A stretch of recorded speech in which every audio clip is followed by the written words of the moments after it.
Now we're going to look at the last aspect of expanding access, the so-called Medicaid expansion, that changes the program from providing coverage to poor people in certain categories to providing coverage for all poor people just based upon their income. The last important element in expanding access in the Affordable Care Act is through Medicaid.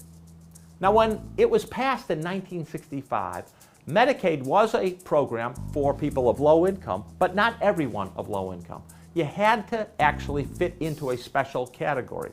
So, young children could get Medicaid, pregnant women could get Medicaid, people who were blind and disabled could get Medicaid. But if you were a young, healthy adult, that 26-year-old in Atlantic City not making enough money to buy private insurance on his or her own, you weren't eligible for Medicaid. Well, the Affordable Care Act changes that. It establishes a national eligibility standard so that the only thing that matters is how low your income is. Every American who's under 65 with an income below $32,000 for a family of 4 is entitled to Medicaid. And that will cover everyone.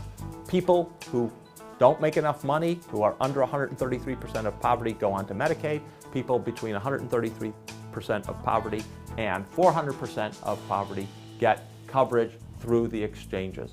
The Medicaid expansion was written into law, and the federal government can't force states to expand Medicaid, but the bill actually tried to induce them to expand Medicaid with a very good cost-sharing provision, that the federal government would pick up the vast majority of the cost. So the bill, the Affordable Care Act, said that in 2014, 2015, and 2016, the federal government would cover 100% of all the costs of expanding Medicaid, and that would slowly, over the next few years, drop down to 90% of the cost of the Medicaid expansion. This actually is a great deal for every state financially, because states have to actually pay for the uninsured in a variety of ways. One way, their state workers have premiums. Those premiums have included in them extra money going to hospitals to cover the uninsured. In addition, almost all states have programs they pay for to help pay hospitals and doctors to provide coverage to the uninsured. Those kinds of subsidies actually decrease. So it's been calculated that every state with the Medicaid expansion actually does better by adopting the Medicaid expansion.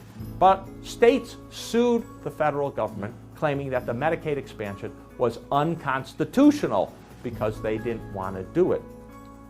That case was argued before the Supreme Court. The case the states made that it was unconstitutional to expand Medicaid in this way was a kind of complicated argument. They said the bill, the Affordable Care Act, penalized states that didn't expand, not only not giving them money to expand Medicaid, but actually taking away all their Medicaid money that they used to give since 1965. And that taking away the money from the existing Medicaid program was coercive and changed the nature of the program. Most people going into the Supreme Court decision did not think that argument was too persuasive. For one thing, originally Medicaid included in its bill that we're going to change the program over time. Second, states had 4 years in which they could adjust their Medicaid program if they didn't want to expand it, and were given fair warning that they would be penalized. Nonetheless, the Supreme Court said it was unconstitutional to both change the nature of the program and take money away from the existing Medicaid program. That taking away so much money from states, often 10, 20, 30% of their state budget, was coercive. The Supreme Court then said states have the option to opt out of the Medicaid expansion without losing their existing Medicaid funds. The consequence, as of early 2014, 27 states have expanded Medicaid. 4 are debating that, including Utah, Missouri, Indiana, and Pennsylvania. And 20 states have said that they're not expanding Medicaid at all. But it should be remembered that when Medicaid was originally passed in 1965, it took 17 years until 1982 for the last state, Arizona, to decide to adopt Medicaid. Over time, we anticipate more and more states will expand their Medicaid provision. So that's how the Affordable Care Act actually expands health coverage. It does it by changing the insurance market, by creating exchanges, by expanding Medicaid, and providing an individual and employer mandate. What's been the consequence? Well, in this first year of the exchanges and the expansion of Medicaid, we have seen a dramatic increase in the number of people with health insurance. In the exchanges, over 8 million individuals got private insurance coverage through the exchanges. That despite the first 2 months of having a federal exchange that really didn't work. In addition, 5 to 7 million Americans got coverage through the private insurance market outside of the exchanges. 3 million young adults under the age of 26 were allowed to stay on their parents' plan and get health insurance that way. And then between 5 and 7 million people have gotten coverage through the expansion of Medicaid. The Gallup organization has been tracking the uninsurance rate regularly, and it has been looking at what the effect is of the Affordable Care Act on the number of people reporting that they don't have health insurance.